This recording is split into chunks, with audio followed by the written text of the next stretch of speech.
Most expectations you have in any relationship in your life, you never told the other person what your expectations are, but you still hold them accountable for it.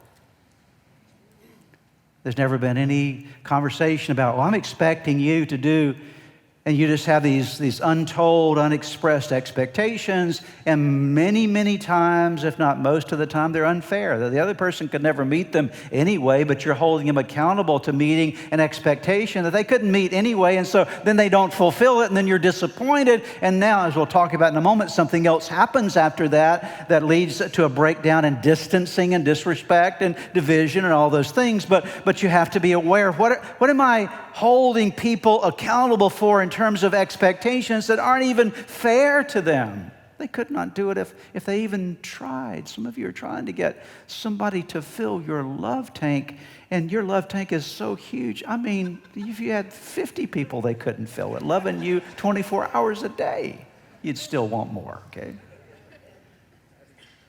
And you have this expectation that this person's got to be my life and fill my cup.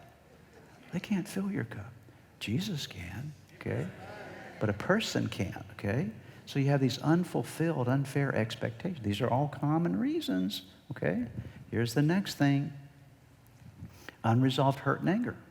It starts with disappointment or an offense. You're disappointed, you're offended. You get your feelings hurt. And hurt never stays hurt. It always turns into anger. You can't just carry hurt around inside of you and expect it just to stay hurt. No, hurt over time turns into anger if you don't resolve it, okay? It doesn't just dissolve. Anytime you get hurt and you don't resolve it, what's going to happen is it's going to become something that you carry around inside of you, and it builds up inside of you in angry forms. And that's why sometimes all it takes, you heard the old the saying that people have a chip on their shoulder, okay? That you just knock the little chip off and they blow up. Why? Because it's not the chip that they blow up on, it's all the other stuff that's built up inside of them that they haven't dealt with. And again, we'll come back to that in a moment.